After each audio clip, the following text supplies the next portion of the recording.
Hello दोस्तों, कैसे हो? आपका स्वागत है त्रिपाण स्टडी सेंटर में। आज जो हम करने जा रहे हैं ज्योग्राफी के चैप्टर यानी ज्योग्राफी जो भूगोल है, ये अत्यंत महत्वपूर्ण चैप्टर होने वाला है क्योंकि इसमें हम भूगोल के विषय में बहुत ही विस्तार पूर्वक चर्चा करेंगे। चलिए देखते हैं हमारा आज टॉपिक क्या है। मृदाओं के प्रमुख प्रकार। देखिए, अगर मिट्टियों के प्रकार के अंतर्गत देखिए तो काफ़ी महत्वपूर्ण लगता है मिट्टियों के प्रकार। जैसे कि हमने मानचित्र में भी इसको डिस्कशन किया था कि यहाँ पर जो है वैरायटी ऑफ सॉइल पाया जाता है, तो ये काफ़ी महत्वपूर्ण है। और देखा जाए तो भारत में मिट्टियों की जो प्रकार है वो 6 प्रकार में बांटा गया है। और ये विभिन्नताओं का ही प्रचालक है कि भारत में इतने प्रकार की मिट्टियाँ पाई जाती है। और इसी कारण यहाँ पर जो है काफ़ी जो है फसलें ली जाती है। और यहाँ कहते हैं विश्व में दूसरे स्थान जनसंख्या रखने वाले देश के लिए जो है हर एक व्यक्तियों के लिए पेट भरना संभव ही नहीं होता। लेकिन यहाँ पर मिट्टी की वैरायटी होने के कारण जो है हर चीज़ जो है बहुत ही सुगलता से उगाई जाती है, बहुत ही आसानी से उग जाती है। और जिसकी वजह से यहाँ भारत में जो है हर एक व्यक्ति का पोषण होना स्वाभाविक बनाती है। तो यहाँ पर सबसे पहले बात हम करें तो 6 मिट्टियों में पहले मिट्टी तो आती है जलोढ़ मृदा। देखिए, जलोढ़ मिट्टी भी काफ़ी महत्वपूर्ण रखती है अपने स्थान पे और 6.4 करोड़ हेक्टेयर जो है इसी की ही फैली हुई है। जलोढ़ जो है मृदाएँ भारत की सबसे महत्वपूर्ण मृदाओं में से एक मानी जाती है और सतलुज, गंगा और ब्रह्मपुत्र नदियों के विस्तृत घाटी क्षेत्र और दक्षिण प्रायद्वीप के सीमावर्ती भागों में ये पाई जाती है।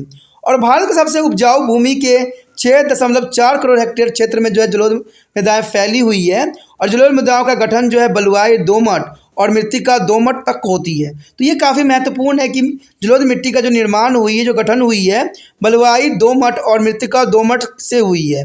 और इसमें जो है पोटाश की अधिकता होती है, लेकिन नाइट्रोजन एवं जैव पदार्थ की कमी तो रहती है। तो ये काफ़ी महत्वपूर्ण है कि इसमें पोटाश की अधिकता होती है, लेकिन नाइट्रोजन एवं जैव पदार्थों की कमी सदैव रहती है। सामान्यतः ये मृदाएँ जो है धुंधले से लालिमी भूरे रंग की होती है। और इन मृदाओं की जो है निर्माण हिमालय पर्वत और जो है विशाल भारतीय पठार से निकलने वाले नदी द्वारा बहाकर लाई गई गाद और बालू के लगातार जमाव से हुआ है। क्योंकि ये मिट्टी इसलिए इतना महत्वपूर्ण होती है क्योंकि ये नदियों के द्वारा बहा कर लाई गई मिट्टी होती है। और कहते हैं नदियों के द्वारा बहा कर लाई गई मिट्टी का अपना एक विशेष स्थान होता है और ये काफ़ी देखा जाए मान्यता में काफ़ी उपजाऊ भी होती है। तो ये काफ़ी महत्वपूर्ण है। कहते तरुण होने के नाते इन मृदाओं में जो है परिच्छेदिका के विकास की कमी होती है। और अत्यधिक उत्पादन होने के नाते जो है इन मृदाओं के 2 उपविभागों में बांटा गया है। ठीक है, नवीन जलोधक खादर और प्राचीन जलोधक बांगर। तो खादर और बांगर इसी के को ही कहते हैं। तो ये आपको समझ होना चाहिए कि जो जलोढ़ मिट्टी है उसके 2 प्रकारों को जो है खादर और बांगर कहते हैं। और दोनों प्रकार की मृदाएँ जो संरचना और रासायनिक संगठन, जल विकास क्षमता एवं उर्वरता में एक दूसरे से भिन्न है। कहते हैं दोनों एक ही का पार्ट है, लेकिन दोनों में काफ़ी विभिन्नताएं देखने को हमें मिलती है। नवीन जलोधक जो है हल्का भुरभुरा दोमट होती है, जिसमें बालू और मृत्तिका का मिश्रण पाया जाता है। यह मृदा नदियों की घाटियों, बाढ़ मैदानों और डेल्टा प्रदेश में पाई जाती है। और इसके विपरीत प्राचीन जलोधक द्वाब 2 नदियों के बीच की जो है उच्च भूमि होती है क्षेत्र में ये पाया जाता है। तो ये काफ़ी महत्वपूर्ण बात यहाँ पर आता है। मृत्तिकाओं के अनुपात अधिक होने के कारण यह मृदा जो है चिपचिपी है। देखिए, ये काफ़ी महत्वपूर्ण है। मृत्तिका का होने के कारण जो है ये मिट्टी आपको चिपचिपा नज़र आएगी। और जल निकास कमज़ोर होगा, यानी जल के जो निकास करने की यानी भेजने की क्षमता बहुत कम होती है। और इन दोनों प्रकार की मृदाओं में लगभग सभी प्रकार की फसलें पैदा की जा सकती है। यानी देखा जाए तो जो ये मिट्टी है, जलोढ़ मिट्टी है, एक आदर्श मिट्टी है क्योंकि इसमें हर तरह के फसल का जो है उत्पादन करना संभव बनाती है। तो इसलिए इस मिट्टी को आदर्श मिट्टी के नाम से भी जाना जा सकता है। उसके पश्चात हमारे समक्ष काली मृदा। देखिए, काली मिट्टी का भी अपना एक विशेष स्थान है। कहते हैं काली मिट्टी के बारे में हम बात करें तो इसे हम जो है रेगार्ड मृदा भी कहते हैं। तो इसको दोनों नाम से जाना जाता है। इसको काली मृदा भी कह सकते हो, रेगार्ड मृदा भी कह सकते हो। काली मृदा जो है दक्कन के लावा प्रदेश में पाई जाती है। यानी काली मृदा जो है दक्कन के लावा प्रदेशों में पाई जाती है। और यह मृदा जो है महाराष्ट्र के बहुत बड़े भाग, गुजरात, कर्नाटक, आंध्र प्रदेश और तमिलनाडु कुछ भागों में जो है पाई जाती है। और इस मृदा का निर्माण जो है ज्वालामुखी के बेलसॉल्ट लावा के विघटन के परिणाम स्वरूप हुआ है। तो काली मिट्टी के बारे निर्माण के विषय में आप समझ ही गए होंगे कि इसका जो है लावाओं से जो है इसका विघटन के कारण इसका निर्माण हुआ है, जो काफ़ी महत्वपूर्ण है। इस मृदा का रंग जो है सामान्यतः काला है, जो इसमें उपस्थित जो एल्यूमिनियम और लोहे के योग के कारण होता है। तो काफ़ी महत्वपूर्ण है कि इसका काला रंग जो होता है किसके कारण होता है, ऊपर से अल्यूमिनियम्स और लोहे के योग के कारण इसका रंग जो है काला नजर आती है। और इस मृदा का स्थानीय नाम जो है रेगड़ मिट्टी भी कहते हैं। और यह लगभग जो है 6.4 करोड़ हेक्टेयर भूमि पर ये फैली हुई है। तो ये भी काफ़ी महत्वपूर्ण यहाँ पर बात रखता है कि 6.4 करोड़ हेक्टेयर भूमि पर यह फैली हुई है। और यह सामान्यतः गहरी मृत्तिका यानी चिकनी मिट्टी से बनी होती है। और ये अपरागमय है और ये इसकी प्रगमय बहुत ही कम है। अपरागमय और इसकी प्रगमयता जो है बहुत ही कम है। मृदा की गहराई भिन्न भिन्न स्थानों में अलग अलग होती है। कहते हैं निम्न भूमियों में इस मृदा की गहराई अधिक है, जबकि जो है उच्च भूमियों में ये बहुत ही गहराई कम होती है। इस मृदा की सबसे प्रमुख विशेषता यही है कि यह शुष्क ऋतु में भी यह मृदा अपने में नमी बनाए रखती है। यानी शुष्क समय भी रहेगी फिर भी जो है ये अपने मिट्टी में जो है नमी बनाए रखती है। तो ये काफ़ी इसकी विशेषता है। देखिए कोई भी मिट्टी अगर नमी बचा के रखने में सक्षम होती है तो वो मिट्टी भी काफ़ी महत्वपूर्ण बन जाती है, क्योंकि मेन जो पेड़ पौधे ग्रोथ होते हैं नमियों के कारण ही होता है। ग्रीष्म ऋतु में इसमें से नमी निकलने से जो मृदा में चौड़ी चौड़ी दरारें पड़ जाती है और जल के संतृप्त होने पर यह फूल भी जाती है और चिपचिपी हो जाती है। तो ये भी काफ़ी महत्वपूर्ण बात है कि इस प्रकार मृदा पर्याप्त गहराई तक हवा से युक्त और ऑक्सीकृत होती है, जो इसकी उर्वरकता बनाए रखने में मदद देते हैं। मृदा की इस प्रकार जो है लगातार उर्वरकता बनी रहने के कारण यह कम वर्षा के क्षेत्रों में भी बिना सिंचाई के कपास की खेती करने के लिए काफ़ी अनुकूल होती है। और कपास के अतिरिक्त यह मृदा जो है गन्ना, गेहूँ, प्याज और फलों की खेती करने के लिए अनुकूल होती है। तो ये काफ़ी महत्वपूर्ण यहाँ पर है कि सिंचाई कपास की खेती इसमें किया जाता है काली मिट्टी में, जो कि काफ़ी महत्वपूर्ण है। और साथ में देखा जाए गेहूँ, प्याज और फलों की खेतियों के लिए ये मिट्टी जो है एक आदर्श मिट्टी के रूप में जानी जाती है। उसके पश्चात हमारे समक्ष है लाल मृदा। देखिए लाल मृदा का भी अपने जगह पे बहुत ही महत्वपूर्ण स्थान है। कहते हैं प्रायद्वीपीय पठार के बहुत बड़े भाग पर लाल मृदा पाई जाती है। इसमें तमिलनाडु, कर्नाटक, गोवा, दक्षिण पूर्व महाराष्ट्र, आंध्र प्रदेश, उड़ीसा, छोटा नागपुर पठार और मेघालय पठार के भाग इसमें सम्मिलित हैं। तो ये काफ़ी महत्वपूर्ण है। पठारीय जो है लाल मृदा जो है मैक्सिमम जो है तमिलनाडु, कर्नाटक, गोवा और दक्षिण पूर्व महाराष्ट्र, आंध्र प्रदेश, उड़ीसा, छोटा नागपुर पठार में मेघालय क्षेत्रों में पाया जाता है। तो ये मेघालय क्षेत्र से नाम से ही पता लग रहा है कि जो लाल मिट्टी है वो बरसात वाले क्षेत्रों में काफ़ी जो होती है। यानी लाल मिट्टी का जो है मुख्य जगह जो है बरसात वाले क्षेत्र ही हैं। लाल मृदा के ये क्षेत्र कपास की काली मृदा के भूभाग के घिरे हुए हैं। और ये मृदा जो है ग्रेनाइट और नीस जैसे दावेदार चट्टानों पर विकसित भी हुए हैं। और यह कृषि भूमि के 7.2 करोड़ हेक्टेयर क्षेत्र पर यह फैली हुई है। और इस मृदा में लोहे के यौगिक को अधिकता के कारण इसका रंग लाल होता है, परंतु इसमें जैव पदार्थों की कमी बनी रहती है। कहते हैं कि मिट्टी जो है जितना महत्वपूर्ण है हर चीज़ों के लिए, कहते हैं 7.2 करोड़ हेक्टेयर में फैली होती है। तो ये काफ़ी महत्वपूर्ण बात को यहाँ दर्शाया गया है। और दर्शाने की बात इसमें यह भी है कि ये मृदा सामान्यतः कम उपजाऊ है और काली मृदा तथा जलोढ़ मृदा की तुलना में लाल मृदा के कृषि के लिए बहुत कम महत्व है। तो इसमें महत्ता को के ऊपर भी बहुत महत्वपूर्ण बात आई है कि अगर देखा जाए तो जलोढ़ मिट्टी और लाल मिट्टी की तुलना में ये मिट्टी की जो है कि कम महत्व दिया गया है, परंतु इसकी उत्पादकता सिंचाई और उर्वरक के प्रयोग द्वारा बढ़ाई जा सकती है। तो लाल मिट्टी की जो उर्वरकता को बढ़ाना कोई बड़ी बात नहीं है, क्योंकि इसका अगर देखा जाए काली मिट्टी और जलोढ़ मिट्टी के बाद में इसका जो स्थान आती है। तो ये काफ़ी महत्वपूर्ण बात है कि लाल मिट्टी का भी अपना कुछ महत्वपूर्ण जरूर स्थान रहा होगा, परंतु ये उर्वरक उपयोग द्वारा बढ़ाई जा सकती है। ये मृदा जो है चावल, ज्वार, बाजरा, मक्का, मूंगफली, तमाकुल और फलों के पैदावार के लिए उपयुक्त होती है। तो देखिए काफ़ी महत्वपूर्ण आता है कि ये जो है चावल, ज्वार, बाजरा, मक्का, मूंगफली, तमाकुल फलों के लिए जो है पैदावार के लिए ये काफ़ी आदर्श मिट्टी के रूप में हो सकती है। तो यानी देखा जाए तो काली और जलोढ़ मिट्टी के बाद लाल मिट्टी का ही स्थान आता है। यहाँ पर हमारे समक्ष जो आया है अत्यंत महत्वपूर्ण लेटराइट मृदा, यानी लेटराइट मिट्टी। देखिए काफ़ी महत्वपूर्ण मिट्टी रखता है, ठीक है। कहते हैं लेटराइट मृदा जो है कर्नाटक, तमिलनाडु, मध्य प्रदेश और झारखंड, उड़ीसा, असम और मेघालय के ऊंचे एवं भारी वर्षा वाले भूभागों में पाया जाता है। तो ये भी बहुत महत्वपूर्ण मिट्टी है। कहते हैं ये भारी वर्षा वाले क्षेत्रों में पाया जाता है। इसमें मेघालय के जो है इसमें नाम आया है, तो इसका मतलब है कि ये भारी वर्षा के क्षेत्रों में ये मिट्टी पाई जाती है। और इस मृदा का विस्तार जो है 1.3 करोड़ हेक्टेयर से भी अधिक क्षेत्र पर फैला हुआ है।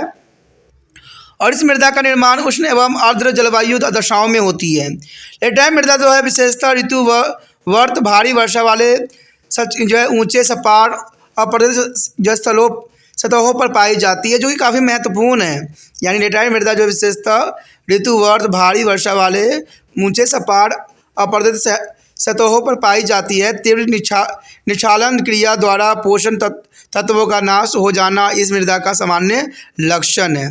यानी देखा जाए तो इसके जो है पोषण तत्व नाश हो जाता है और इस मृदा का जो है पुष्ट जो है गिट्टीदार होती है, जो आर्द्र और शुष्क अवधि के अत्यावर्तन में परिणाम स्वरूप बनता है। अपक्षय के कारण लेटराइट मृदा जो है अत्यंत कठोर हो जाते हैं। यानी अपक्षय के कारण जो है इस मिट्टी का कठोर होना स्वाभाविक बनाता है।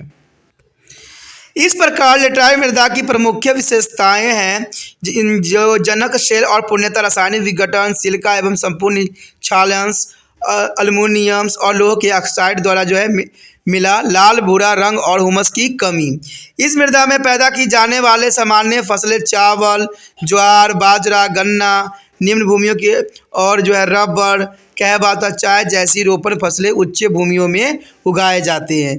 तो कहते हैं ये लेटराइट मृदा भी जो है इम्पोर्टेंट ही रखता है और ये जो है उच्च वर्षा वाले क्षेत्रों में इस मिट्टी की विशेषता बनी रहती है।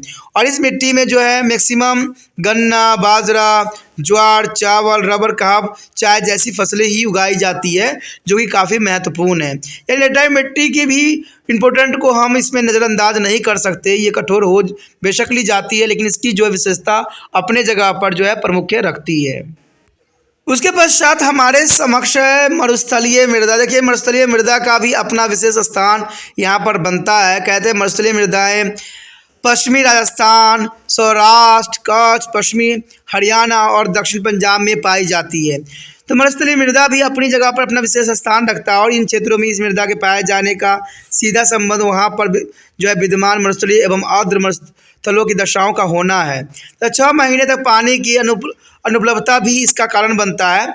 जैव पदार्थों की कमी सहित जो है बुआई एवं पथरीली मृदा, हुमस का कम होना और वर्षाएं कभी कभी होना, इसका भी सबसे बड़ा यहाँ पर कारण बन जाता है। अंतराय कमी और लंबी शुष्क ऋतु जो होती है मरुस्थलीय मृदा की विशेषता होती है। यानी यहाँ पर लंबी शुष्क और जो है ऋतुओं का मरुस्थलीय मृदाओं की विशेष रहती है। यहाँ पर कहते ऋतुबंध होती ही नहीं वर्षा, जिसके कारण ये क्षेत्र जो है बंजर बन जाती है। यानी ये जो है काफ़ी जो है लोगों के लिए समस्या उत्पन्न कर देती है। इस मृदा में जो संतरों का विकास कम हो गया है और इस मृदा के क्षेत्र में पौधे एक दूसरे से बहुत दूर पर मिलते हैं। यानी पौधे भी आपको यहाँ पर बहुत ही कम नज़र आएंगे और जो पौधे यहाँ नज़र भी आएंगे उनकी अपनी एक विशेषता होती है, क्योंकि इनके पत्ते जो होते हैं कांटेदार रूप में जो है परिवर्तित हो जाती है। यानी पत्ते जो होते हैं कांटेदार रूप में ये परिवर्तित हो जाती है और मैक्सिमम यहाँ पर जो है झाड़ियाँ वाले ही पौधे मिलते हैं, चाहे कैक्टस हो जाए चाहे बबूल हो जाए, क्योंकि यहाँ पर जो है कम पानी सोखने वाले और लंबे जड़ वाले पेड़ पौधे ही नज़र आते हैं। तो ये मिट्टी की अपनी एक विशेषता होती है जो कि बहुत ही काफ़ी महत्वपूर्ण है। कहते हैं जीव जंतु भी वही पाए जाते हैं जो कि बहुत ही कम जिनको वाटर की आवश्यकता होती है और इस मृदा के क्षेत्र में पौधे एक दूसरे से बहुत दूर पर मिलते हैं, तो ये भी इसकी एक विशेषता होती है। कहते हैं रासायनिक अपक्ष सीमित होती है और मृदा का जो है रंग लाल या हल्का भूरा नज़र जरूर आता है।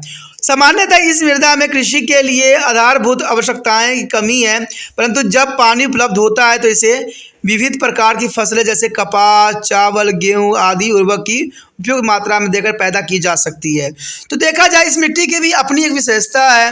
कहते हैं ये जो है मृदा जो है रंग लाल एवं हल्का भूरा जरूर दिखाई देता है और सामान्यतः इस मृदा में कृषि के लिए आधारभूत आवश्यकताओं की कमी जरूर रहती है, परंतु जब पानी उपलब्ध होते हैं तो इसे अधिक विविध प्रकार की फसलें जैसे कि कपास, चावल, गेहूं आदि उर्वरक की उपयुक्त मात्रा देकर पैदा की जा सकती है। तो इस मिट्टी की जो है विशेषता को भी बढ़ा देती है। उसके पश्चात जो है पर्वतीय मृदा। देखिए पर्वतीय मृदा का भी अपना एक विशेष स्थान रखता है। कहते हैं पर्वतीय मृदा जो है जटिल है और इसमें अधिक विविधता मिलती है, क्योंकि ये पर्वतीय क्षेत्र में पाया जाता है, इसलिए पर्वतीय मृदा के नाम से जाना जाता है। और आपको पता है पर्वतीय क्षेत्र में जो है मैक्सिमम बहुत विविधता पाई जाती है, क्योंकि ये जो है पर्वत का निर्माण जो होते हैं बड़े बड़े चट्टानों से होती है। तो यहाँ पर देखा जाए तो यह चट्टाने वाली मिट्टी ही पाई जाएगी।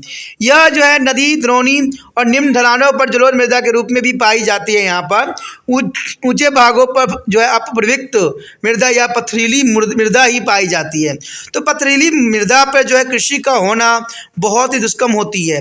पर्वतीय भागों में भू आकृति, भूविज्ञानिक, वनस्पतिक एवं जलवायु दशाओं की विविधता एवं जटिलता के कारण यहाँ एक ही तरह के मृदा बड़े बड़े क्षेत्र नहीं मिलते हैं। तो ये भी काफ़ी महत्वपूर्ण है कि पर्वतीय भागों में भू आकृति, भूविज्ञानिक, वनस्पतिक एवं जलवायु दशाओं की विविधता यहाँ पर पाई जाती है और जटिलता के कारण यहाँ एक ही तरह के मृदा के बड़े बड़े क्षेत्र नहीं मिलते हैं। खारे ढाल वाले ऊंचे भाग प्रदेश जो है मृदा विहीन होते हैं और इस मृदा के विभिन्न भाग प्रदेशों में अलग अलग प्रकार के फसलें भी उगाई जाती है, जो कि इसकी विशेषता के लिए काफ़ी महत्वपूर्ण होती है। जैसे चावल जो है नदी घाटी में, फलों के बागान ढलानों पर, अरारू लगभग सभी क्षेत्रों में पैदा की जाती है। तो देखिए यहाँ पर जो है फलों के पौधे जो होते हैं, पेड़ जो होते हैं, काफ़ी महत्वपूर्ण होते हैं और इन क्षेत्रों में जो है काफ़ी मायने में फलों का जो है उत्पादन की जाती है। तो ये भी इस क्षेत्र के लिए एक विशेष हो जाती है। और पर्वतीय मृदाओं में देखा जाए, पर्वतीय क्षेत्र में देखा जाए तो यहाँ पर जो है सीढ़ीनुमा कृषि की जाती है और ये कृषि काफ़ी महत्वपूर्ण भी होती है। ये नहीं कि पर्वतीय क्षेत्र है तो यहाँ पर कृषि नहीं होगी। कहते पर्वतीय क्षेत्र के आज के समय में मनुष्य ने जो है यहाँ पर बड़े बड़े फैक्ट्री की भी लगा दी है और बड़े बड़े कृषि भी यहाँ पर जो स्वाभाविक रूप से की जाती है सीढ़ीनुमा बना के। तो ये पर्वतीय मृदा भी काफ़ी आज के समय में महत्वपूर्ण बन गई है। और इसी के साथ दोस्तों हमारा ये टॉपिक भी ख़त्म हो जाता है, जो कि काफ़ी महत्वपूर्ण था। हमने यहाँ पर हर एक मिट्टी के विषय में जो 6 प्रकार की थी उसके हर एक पहलू के बारे में विस्तार पूर्वक जानने की कोशिश किया, समझने की कोशिश किया। मुझे नहीं लगता कि इस वीडियो देखने के बाद आपको मिट्टी के जो कारण जो है कोई भी क्वेश्चन जो होगा, कोई भी प्रश्न आपके दिमाग में रहेगा। सारे प्रश्न का सलूशन आपको यहाँ पर मिल गया होगा। हर बात की जो है हमने विस्तारपूर्वक चर्चा किया। तो ये वीडियो जो है मिट्टी के रिगार्डिंग बहुत ही यूज़फुल है हर एक बच्चों के लिए। अगर आप चाहते हो कि आप तिरपान स्टडी सेंटर का हेल्प करना, तो आपको इस वीडियो को जो है हर एक बच्चे तक पहुँचाने में आपने तिरपान स्टडी सेंटर का हेल्प करना है, क्योंकि मृदा वाले जो चैप्टर है हर एक क्लास में ज़रूर होता है। अगर आप इसको जो है हेल्प करना चाहते हो तो इसको जो है लिंक को कॉपी करके जो है यूट्यूब से व्हाट्सएप स्टेटस पर लगा लीजिए, जिससे जो भी बच्चे आपके कांटेक्ट में होंगे वो ज़रूर इस वीडियो को देखेंगे, क्योंकि मिट्टी के रिगार्डिंग ये बहुत काफ़ी महत्वपूर्ण चैप्टर था। ठीक है, पहली बार वीडियो देख रहे थे तो चैनल को सब्सक्राइब करके अपने मोबाइल में अवश्य सेव कर लीजिए, क्योंकि जब तक चैनल को सब्सक्राइब नहीं कीजिएगा अगले वीडियो का नोटिफिकेशन भी आपको प्राप्त नहीं होगा, क्योंकि ना जाने अगला वीडियो आपके लिए कितने महत्वपूर्ण हो सकते हैं। और साथ में इंपॉर्टेंट ये भी रहता है सब्सक्राइब करने का, कि अगर सब्सक्राइब आप कर लेते हो तो आपको होम पेज मिल जाता है। यानी आप अगर कोई वीडियो को सर्च करोगे तो तिरपान सेंटर नज़र नहीं आएगा, लेकिन अगर होम पेज रहेगा तो वहाँ पर आपको जो है सारे वीडियो भी नज़र आएंगे, प्लस प्ले लिस्ट भी नज़र आएगा, जहाँ पर हर एक टॉपिक जो है क्लास वाइज और टॉपिक वाइज आपको नज़र आएगा। जो आपके लिए ज़रूरी है उस वीडियो को देखिए, समझिए और एनालाइज कीजिए।